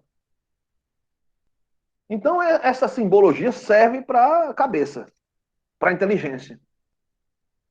Para você entender mais nas coisas, você tem que dar esse mergulho. E geralmente as pessoas, no primeiro metro d'água, voltam para a superfície. A maioria volta. Só poucos que vão lá para baixo, tentar entender como é que é um coral, ver a moré entrando na loca, o tubarão passando, coisa e tal. É a minoria. Eu mesmo não tenho coragem de fazer isso. Mas, do ponto de vista metafórico, é o que eu estou falando aqui, do ponto de vista metafórico. Tá certo? Mas, enfim, dito isto, e voltando aqui para o que a gente vai, do ponto de vista prático, fazer, eu vou apresentar para vocês agora, porque ontem mesmo eu dei aula e esqueci de colocar as apresentações, e ficou só um slide eu falando sobre outras coisas e tal. São 3 ideias. Eu vou agora apresentar rapidamente o livro que eu vou passar para vocês pelo WhatsApp, certo? Daqui a pouco, quando terminar aqui, eu vou passar para vocês.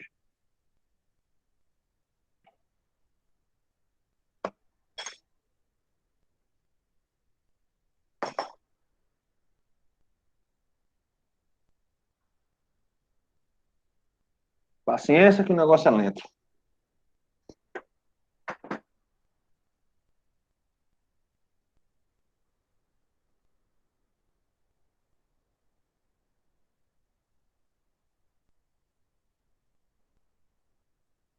Pronto. Esse aí é o livro, certo, pessoal? Democracia, Violência e Segurança Pública no Brasil. Essa capa bonita que fizeram aí na editora. Vocês já estão vendo aí o livro? Sim, sim. Sim. Ótimo. Vou passando aqui, certo? Democracia, Violência e Segurança Pública no Brasil.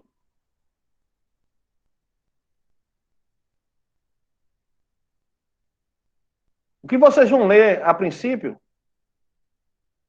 é essa introdução e o capítulo 1, para a próxima aula, certo?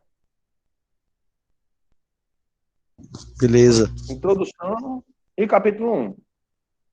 A introdução, ela dá um panorama geral aí do livro em si, né, da problemática que eu trago aí para discutir democracia no Brasil, tendo como base essas instituições que não passam pelo crivo eleitoral, mas que são fundamentais para sustentar um regime democrático.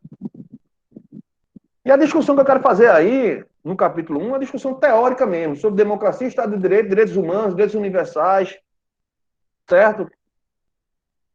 Que é a discussão que a gente vai ter na próxima aula. O livro também aborda outras questões. Capítulo 2 tem as políticas públicas, tanto do ponto de vista da definição, como do ponto de vista da segurança pública. Um capítulo só sobre homicídios, né, como proxy de violência no Brasil. Muitos dados estatísticos aí. O capítulo 4, que trata da segurança pública no contexto da democracia brasileira. As polícias na democracia brasileira. No capítulo 5, os desafios, né, da democracia brasileira na perspectiva do seu aparato institucional de segurança pública. O capítulo 6, o exemplo internacional da Colômbia, que aí eu trago vários elementos de como a Colômbia conseguiu reduzir seus níveis de homicídios, de violência, não obstante ser um dos países aí mais violentos nas décadas de 80 e 90, por questão dos cartéis da droga, né? Principalmente do conhecido mundialmente Pablo Escobar. E, por fim, a gestão da segurança pública democrática, né, no Brasil contemporâneo, seus desafios. No entanto, a gente não vai abranger toda essa discussão, certo? Possivelmente o capítulo 1 e o capítulo 3 a gente vai discutir. Capítulo 1 e capítulo 3 desse livro. Mas, a princípio, agora, para ficar entendido, vocês vão ler a introdução, né? E esse capítulo 1, primeiramente. Vamos ler com atenção, fazendo anotações e tal. Ok?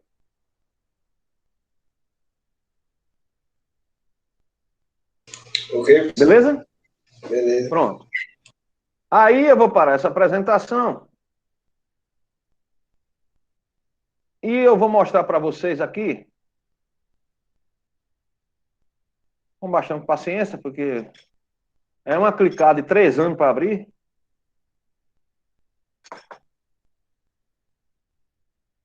Eu vou apresentar aqui para vocês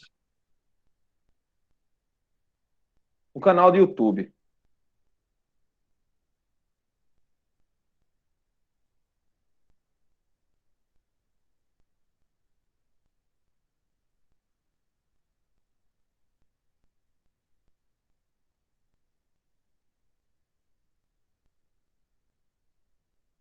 Uhum.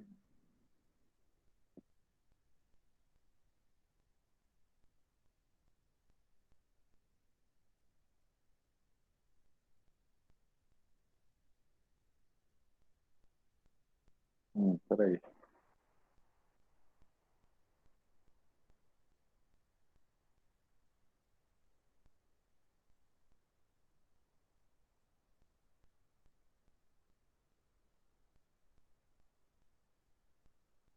Voltar agora. Ah, meu filho, você... Aqui, vou voltar agora.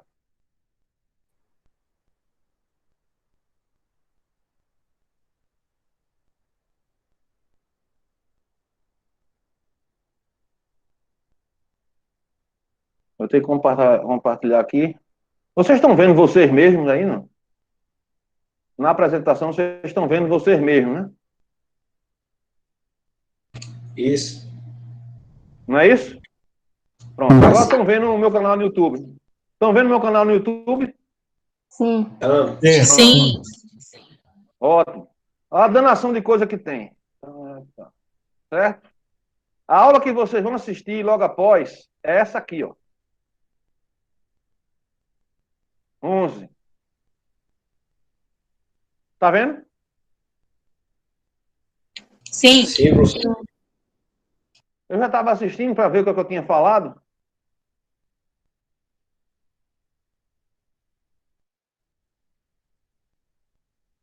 Estão escutando? Não. Pronto. É essa aula aqui. Vou até copiar.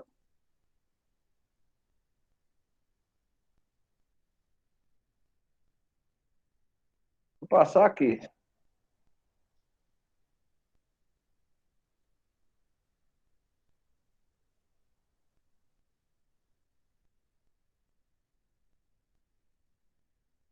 Pronto. Tá aí no chat, tá vendo?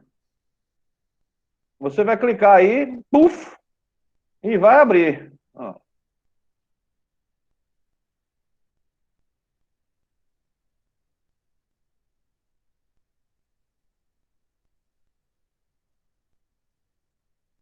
Tomara que o computador não dê uma ziquezila aqui, porque quando você começa a abrir muita coisa.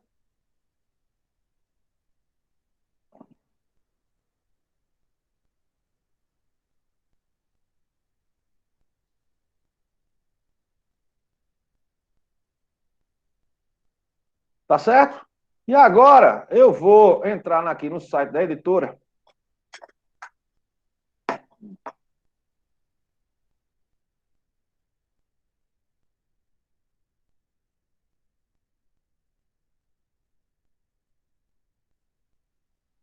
Estão acompanhando aí, eu entrando?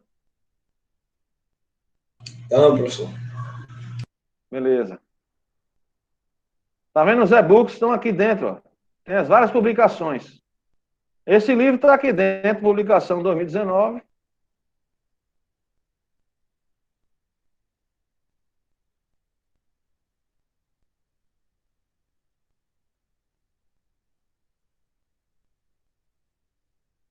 Tem artigo meu nesse aqui também, Segurança Pública, Conceitos, Temas e Polícia. Tem um artigo meu, um capítulo.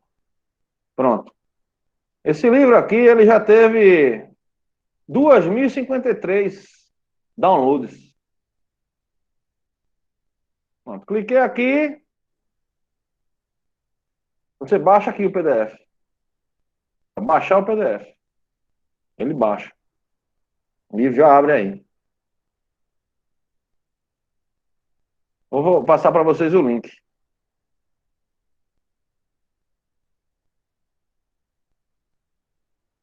Com bastante paciência, porque o negócio é devagar. Pronto.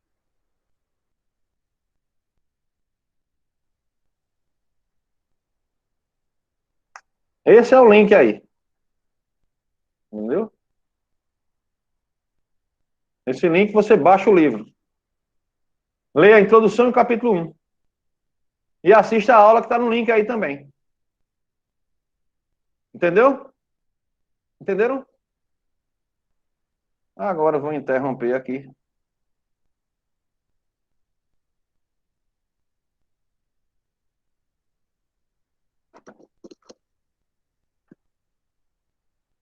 Alguma dúvida sobre o que eu falei agora há pouco? Sobre o livro, sobre a introdução, capítulo 1 e a aula a ser assistida, certo? Nessa aula aí eu falo mais, eu falo de introdução, capítulo 1 e capítulo 2. Vocês se concentram na introdução e o capítulo 1. E eu ainda falo um bocado antes de começar, mas, enfim, vocês ficam à vontade. Tem mais de uma hora aí de aula nesse conteúdo, tá ok? Aí vocês podem assistir onde vocês quiserem. No celular, né, assistindo um jogo. Geralmente os comentaristas falam muita besteira, aí vocês ficam escutando a aula e vendo o jogo. Certo? Pois bem, agora, para a gente encerrar, a última coisa que eu vou falar para vocês aqui, disponibilizar para vocês, é justamente o documento da The Economist que eu falei lá no início, do Democracy Index, certo? Que é esse documento internacional, que é lançado todo ano, e que é o parâmetro que a gente tem para avaliar o que prestam os países, né? Eu vou mostrar para vocês somente a parte teórica dele, né, do Democracy Index. Teremos a oportunidade de ver os rankings, certo? Tem uns trabalhos que eu publiquei junto com os alunos aí, PIBIC, iniciação científica, tal, artigos, que a gente trabalhou essas plataformas aí de mensuração de regimes políticos. Aí eu vou passar para vocês para a gente depois discutir, né, essas divisões, né, como é que os países foram classificados, quem é mais, quem é menos democrático e tal. Não se preocupem que eu vou passar esse material para vocês, certo? Em PDF. Pelo WhatsApp.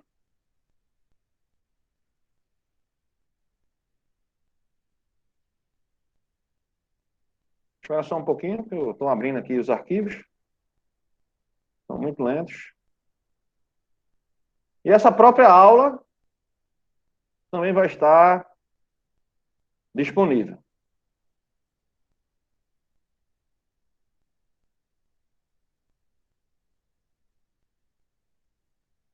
Pronto. Estão vendo aí, né? Democracy Index. Eu vou apresentar rapidamente esse material para vocês e aí a gente finaliza um encontro direto, ao vivo, depois de eu apresentar esse material. Como eu falei para vocês, a revista The Economist é uma revista conhecida mundialmente, certo? É uma revista não só de economia, mas também traz aí a questão dos regimes políticos, do sistema político e tal. É uma revista importante, muito conceituada, e essa publicação da The Economist, a The Economist Intelligence Unite,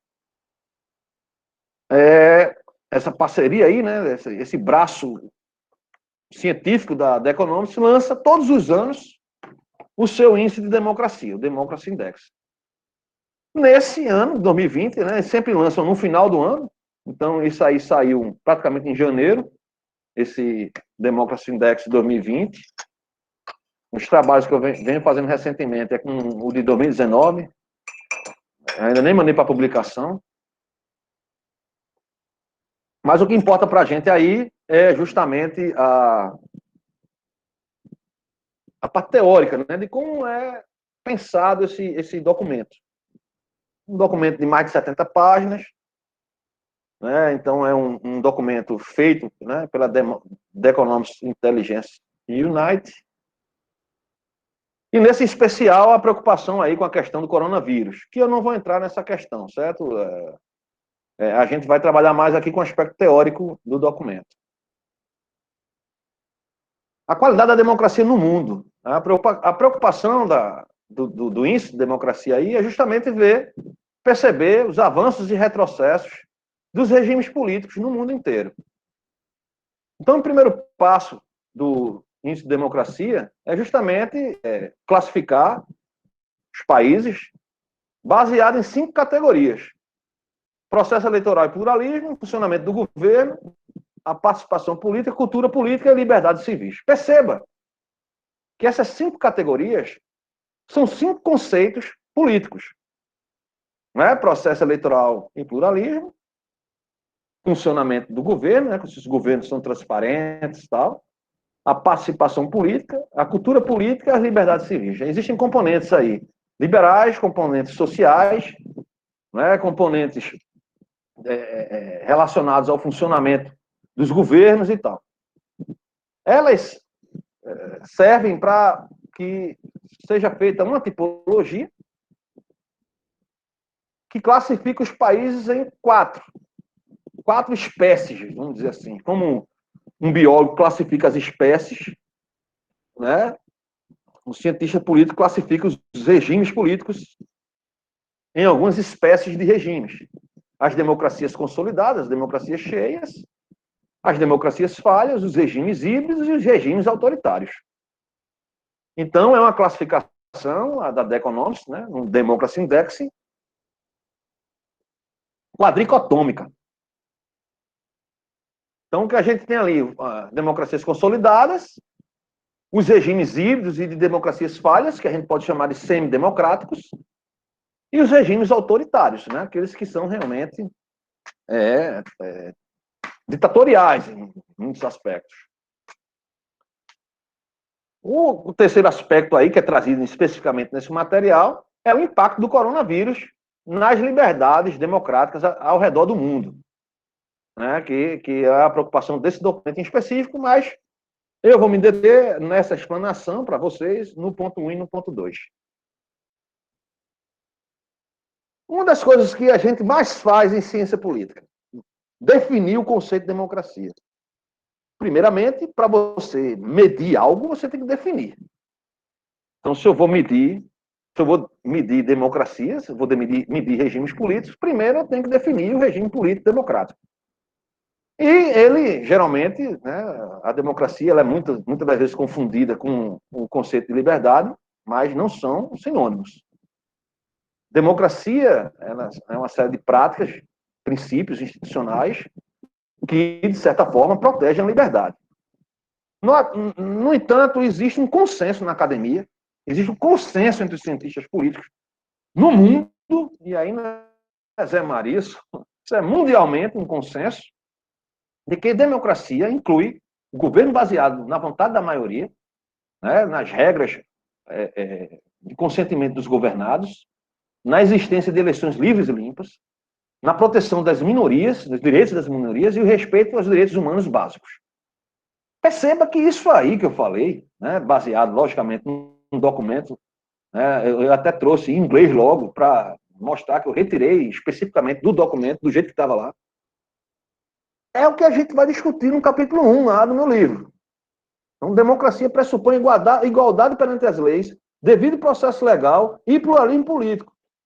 Ok? Então, esse negritozinho aí, vocês vão encontrar no capítulo 1 do meu livro.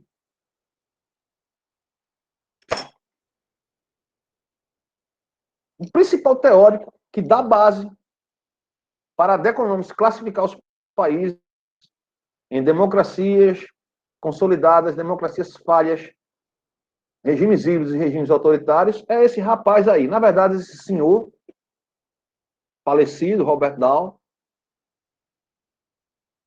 grande Robert Dahl, cientista político norte-americano, que criou esse termo chamado poliarquia, porque ele dizia que não existia democracia plena em nenhum lugar do mundo, nem mesmo entre as democracias avançadas. E existem 8 componentes que, ou 8 requisitos, que preenchem a definição do conceito de poliarquia. Perceba que eu sou um cientista social procedimentalista. Então, para mim, tem que estar tudo muito claro. A minha visão é a visão da maioria dos cientistas políticos contemporâneos, de que precisamos ter definições claras sobre os conceitos. Poliarquia nada mais é do que o conceito de democracia consolidada, que o Robert Dahl criticava, e que ele chamava de poliarquia por ser um termo mais adequado. Não é? Governos é um tipo de regime político no qual você tem um poder fragmentado, dirimido na sociedade. Então, esses 8 requisitos, eles compõem que a maioria adulta, cidadãos adultos, tenham acesso de direito ao voto. Esses mesmos adultos, eles são elegíveis para cargos públicos, ou seja, eu posso votar e ser votado. Os líderes políticos têm a liberdade e o direito de competir pelos votos, ou seja, é uma competição livre por votos livres. As eleições se dão de formas livres e limpas, né? Todos os cidadãos são livres, né? E os partidos políticos e organizações políticas também são livres, não sofrem repressão por parte do governo atual, vamos dizer assim. Todos os cidadãos têm as suas liberdades de expressão e falar sobre toda e qualquer questão política. E há uma diversidade de informação existente na sociedade, ou seja, uma mídia livre e diversa. E, por fim, a proteção baseada em lei. E os governos, as políticas governamentais, ou seja, as políticas públicas, dependem de votos e de outras expressões de preferências, outras expressões de preferência. Então, todo o componente do que democracia consolidada, de poliarquia, esses ingredientes aí vão ser os ingredientes conceituais da definição de democracia plena, ou full democracy, que o The Economist utilizou aí, baseado em Robert Dahl. E essa tabela número 1, ela é bastante ilustrativa, como nós vamos ver logo após com o mapa mundi. A discussão da gente vai ser uma discussão interessante.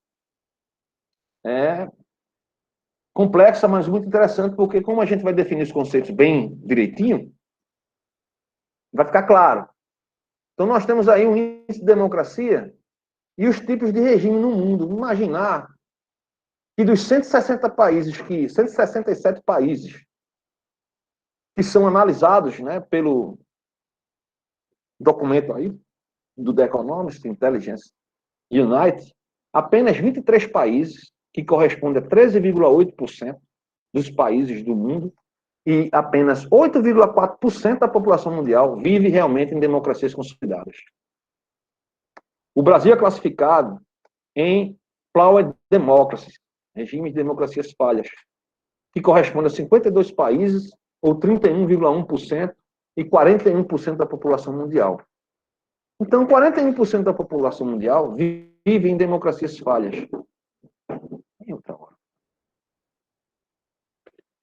Regimes híbridos, não é que regimes... E aí a gente vai definir cada categoria dessa bem correta, de forma correta, 21% ou 15% da população mundial. E vejam só, 34% dos países, 57, né, número absoluto, que corresponde a 35,6% da população mundial, vive em regimes autoritários. O que é impressionante. O que é totalmente impressionante. Né? Veja no mapa mundi. O mapa mundi, você tem aí pela coloração a classificação. Essa classificação de regimes políticos é uma classificação quadricotômica que vai de 0 a 10. Os países entre 0 e 3,99, né, que ele botou 4 ali, mas não é 4. Porque 4 começa os regimes híbridos. Então, você tem de 0 a 3,99 regimes autoritários, de 4 a 5,99 regimes híbridos, de 6 a 8 democracias falhas. O Brasil é uma nota de 6,91. E as democracias consolidadas de 8 a 10. Na América do Sul, só Chile e Uruguai são considerados democracias consolidadas. Chile e Uruguai. Certo? E aqui a metodologia deles. Eles usam uma metodologia, né, um indexador de 0 a 10, da escala baseada em 60 indicadores que são distribuídos nas 5 categorias que eu já falei: processo eleitoral e pluralismo, liberdades civis, funcionamento do governo, participação política e cultura política. Cada categoria dessa, né, classificada de 0 a 10, nós temos cada categoria de 0 a 10 e temos o score médio. Certo? Esse mapa aqui, por exemplo, é baseado no score médio. Porque, por exemplo, o Brasil tem uma nota superior a 8 em liberdades civis. Porque o foco principal dos 60 dos indicadores, os que são destinados a avaliar liberdades civis, é muito em cima da liberdade de imprensa. E não, por exemplo, da liberdade no que diz respeito à garantia da segurança pública.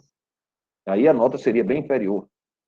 Tem um artigo que a gente vai ler, meu, mais na frente, que é justamente sobre esse problema. E como as liberdades civis são mal definidas pela The Economist.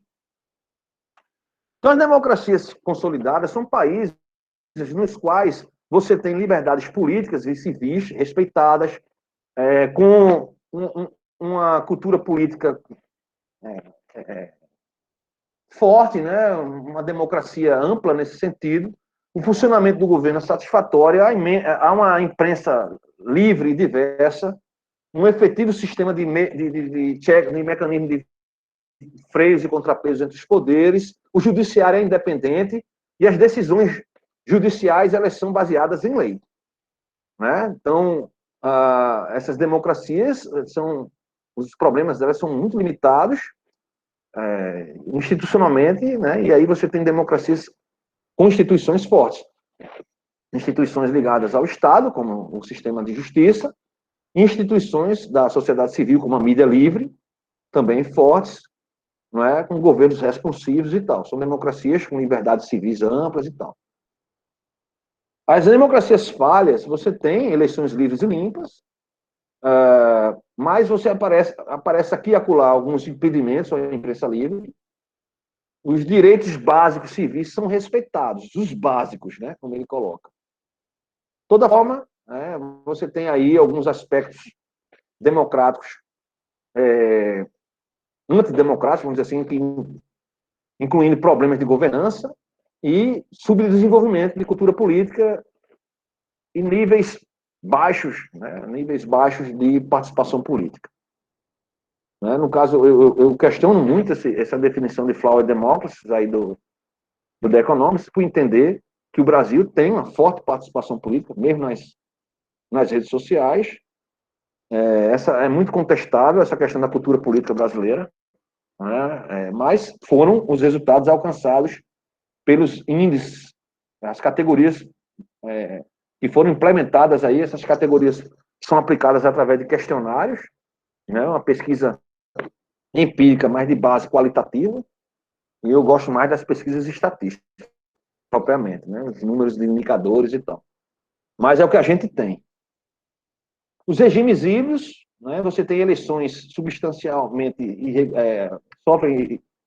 elas são irregulares, você não tem eleições periódicas, com a periodicidade que se tem nas democracias, mesmo nas falhas. Essas eleições são relativamente livres, e não muito limpas. Os governos pressionam os partidos de oposição, ou seja, dificilmente você tem partidos de oposição livres. Então, você tem uma cultura política funcionando de forma limitada, corrupção é muito alta, as regras do jogo não são respeitadas, a sociedade civil é fraca.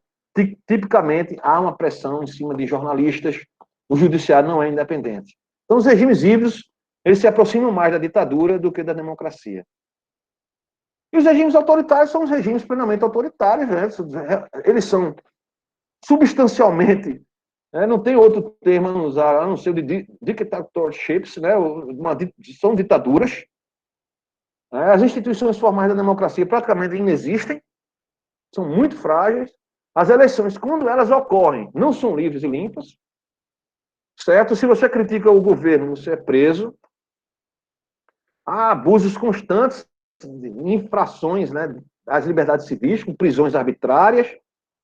Praticamente você não tem mídia livre, a mídia é estatal, ou seja, você tem uma empresa estatal como veículo de comunicação, é o Estado que faz isso, então não há liberdade de expressão. E é uma repressão gritante aos críticos ao governo, né? E um judiciário capacho do Poder Executivo. Então, como a gente vai ver isso aí não no momento certo, não agora, eu só falei para vocês aí, do ponto de vista conceitual, e aí eu preciso que vocês leiam o capítulo 1 do livro e tal, para a gente ter realmente a dimensão conceitual do que eu falei aqui agora, a gente passar a fazer essa discussão observando os países e classificando esses países. Eu quero que vocês saiam dessa disciplina sabendo realmente o que o que são regimes políticos, como é que esses sistemas funcionam e como é a questão da cidadania em cada regime desse. Então, quanto menos liberdade civil, menos cidadania. Quanto mais liberdade civil, mais cidadania. Isso está correlacionado diretamente à qualidade do sistema de representação política. Né? Então, a base da nossa discussão nessa disciplina vai ser essa. Certo? Então, eu deixo aberto agora para que vocês façam questionamentos, falem, né? E em seguida a gente encerra a aula e vocês já sabem o que é que tem que fazer. Né? Tem gente querendo falar comigo aí, eu estou dando aula. Depois eu falo. E aí, alguém quer falar alguma coisa? Rapaz, esqueci, eu pedi uma água aqui faz 3 horas e o cara não trouxe. Uns tratantes, esses distribuidores de água mineral. Alguém quer falar alguma coisa sobre a disciplina? Se gostaram, não gostaram? Oi? Foi bacana, professor. Foi bacana. Por exemplo, eu não ligava muito para isso, aí agora que o senhor está explicando um pouco melhor, eu estou me despolarizando mais. É bom. A gente tem que...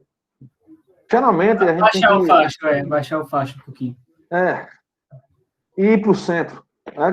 A palavra centro ficou muito pejorativa no Brasil por questão do centro da nossa representação política lá em Brasília, que são de deputados muito pouco preocupados com o bem comum. Mas, assim, a gente está avaliando friamente, essa coisa de direita e esquerda, ela sequer existe. Certo? Isso aí ficou no nosso imaginário e prejudica muito a sociedade, né? Porque a gente termina deixando de ter debates interessantes, deixando de ter discussões interessantes, deixando de fazer ciência por causa disso. Eu mesmo na universidade sou escanteado, eu sou colocado como um direitão, vamos dizer assim, porque eu digo que o capitalismo não é tão injusto como muitos pensam, baseado em números, né? Baseado em dados. Mas, enfim, paciência. Eu não estou muito preocupado com isso. Respeito quem discorda de mim, ninguém tem que concordar comigo, mas eu procuro trazer elementos palpáveis, teóricos, metodológicos, estatísticos, para que haja uma discussão, para que haja um debate. E uma visão crítica, até uma visão crítica do que se passa ao nosso redor, e também ter um pouco de paciência com as pessoas. Eu já fui um cara de muito pouca paciência com as pessoas, né? E hoje eu procuro ter um pouco mais de paciência. Porque, principalmente na nossa realidade agora, né, com tudo isso que está acontecendo no mundo inteiro, na minha visão um pouco pessimista, eu acho que a humanidade está se acabando, porque você passar esse tempo todo com medo de sair na rua por questão de um vírus, apesar que eu não tive esse medo todo, não. Eu meio que não obedeci algumas regras aí, não aguentei, tá certo? Uma delas foi jogar futebol, me desculpe, mas jogar futebol para mim é como, sei lá, fazer, se alimentar, uma coisa assim, eu preciso estar fazendo. Eu só não faço se eu estiver machucado, né? Se tiver alguma contusão, eu não sei não fazer. Então, eu não aguentei. Fui praticamente, né, mesmo no auge da pandemia, eu não deixei de jogar futebol. Eu e os secões de bola, vamos dizer assim. Mas é uma situação, eu acho que é uma situação que vai durar muito tempo, não é uma situação que vai acabar rapidamente. Então, mesmo com vacina e tudo, mesmo que a gente volte para as aulas presenciais, já não vai ser mais como antes, né? Vamos precisar ter sempre protocolos de segurança sanitárias. Na minha visão, algo que já deveria ter, antes mesmo da pandemia. É interessante porque na pandemia, um costume que eu sempre tive, né, de andar com álcool em gel, porque na universidade você não tem, muitas das vezes, você chega no banheiro nem água tem. Então eu andava sempre com tubo de álcool em gel, porque se não tem água, tem o gelzinho, né, de álcool ali para colocar nas mãos. E é um costume que eu sempre tive, aí na universidade, quando eu ia lá para o campus, na universidade e tal. E continuo tendo, né? Mas, assim, são questões que a gente vai ter que aderir, mesmo quando isso acabar. E eu não acredito que esse seja o último vírus, certo? Vai ter sempre um vírus maligno desse aí a exterminar parte da população. E aí a gente vai ter que aprender a conviver com isso, certo? Não adianta lockdown, na minha visão, não adianta medida de restrição de liberdade, porque sempre o vírus vai estar em alguma maçaneta. O sujeito vai abrir uma porta, o nariz vai coçar, ele abre a porta e coça o nariz onde quer que seja. Não precisa estar em casa. Em casa mesmo ele pode pegar. Né? Então, imagina, eu moro num prédio, tem um elevador, eu chamo o elevador, esqueço de botar o gel, coço meu nariz, pego o coronavírus. Não tem escapatória. Então, o que eu vejo é que é uma situação que não vai, é uma situação. E aí a gente precisa ter mais paciência, como eu falei antes. Não é? E o que eu vejo é muito pouca paciência. Na imprensa mesmo, a imprensa está muito maluca, né? Bem polarizada mesmo. Tem uma imprensa azul e tem uma imprensa vermelha, e aí ficam ali, né, se degladiando, e eu procuro fazer minhas próprias reflexões. E é nesse sentido que eu quero contribuir aqui. A minha preocupação não é tanta em vocês tirarem notas boas na prova, mas que vocês tenham uma visão pragmática da política, dos regimes políticos, da cidadania, do que é realmente ser um cidadão ativo politicamente. Ser cidadão ativo politicamente não é fazer coquetel molotov e jogar nas lojas, certo? Ser cidadão ativo é você entender o processo, saber como é que as instituições funcionam, saber onde é que você vai ter que questionar, onde é que você vai ter que ir como cidadão. Imagina, você é um cidadão, precisa resolver um problema, onde é que eu tenho que ir para resolver esse determinado problema que eu estou agora? Qual a instituição que eu tenho que chamar? O que é que eu devo fazer? Então, é muito em cima disso. O nosso manual é a Constituição. Eu fico impressionado que a gente tem a disciplina Sociologia e Cidadania, Sociologia do Trabalho, né? Em alguns cursos tem. Aí tem lá disciplina lá no ensino médio.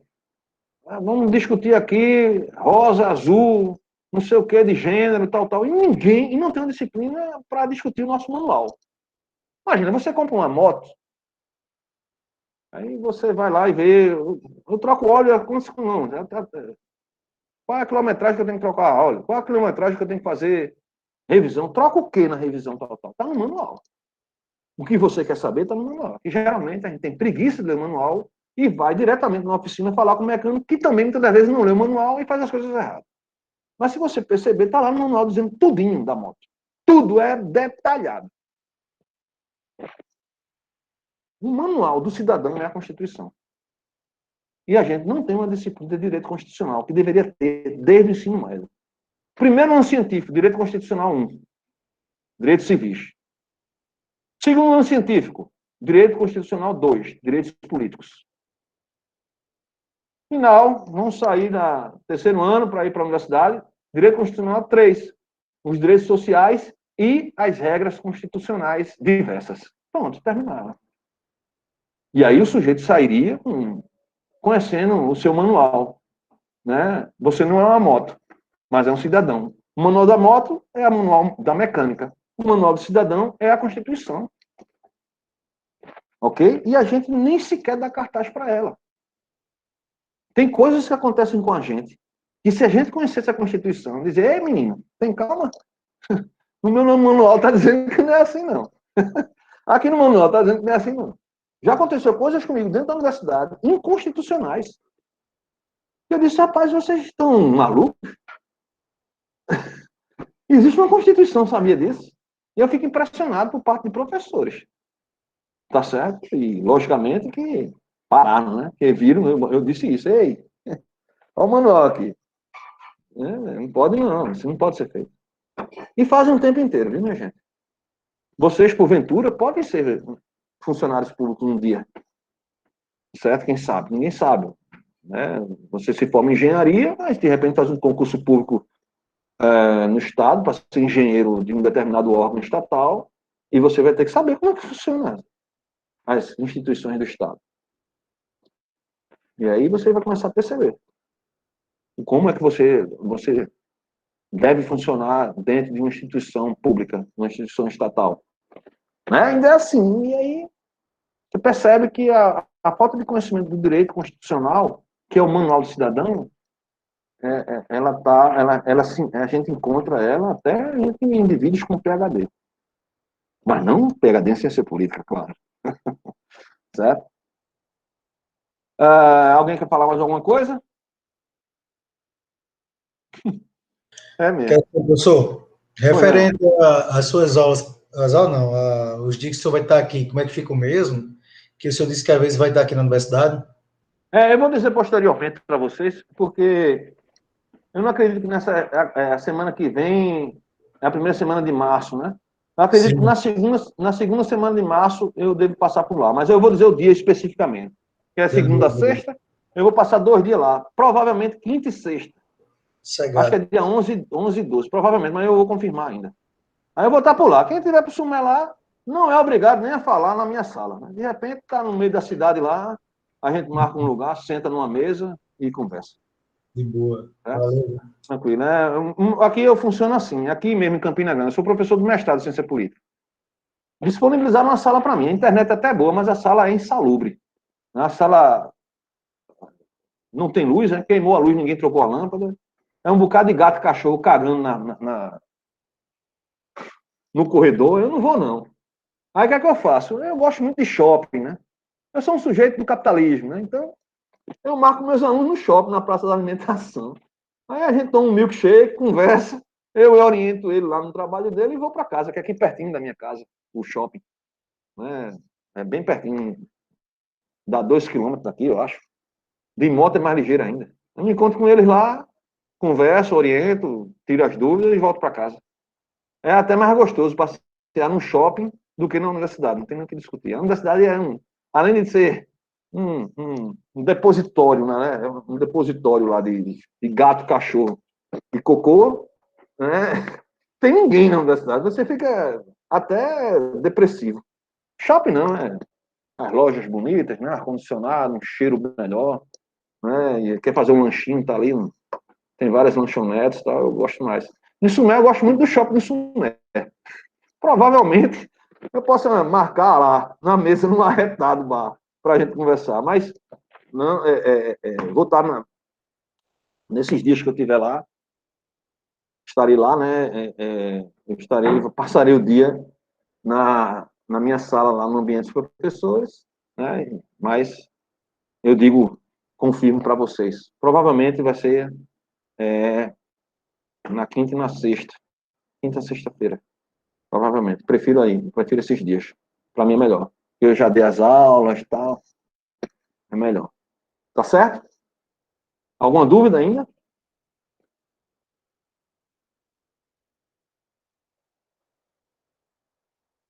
Beleza, então.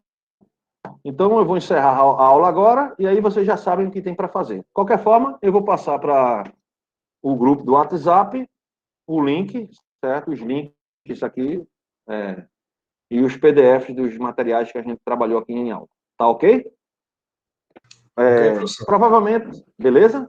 Provavelmente essa aula vai estar disponível aí mais na frente, algumas horas, porque ainda vai fechar, o próprio Google processa aqui, e depois eu vou botar no YouTube. Tá certo? Um abraço a todos e até a próxima. Sim, professor, Pois não. o vídeo que é para assistir no seu canal do YouTube é o qual mesmo?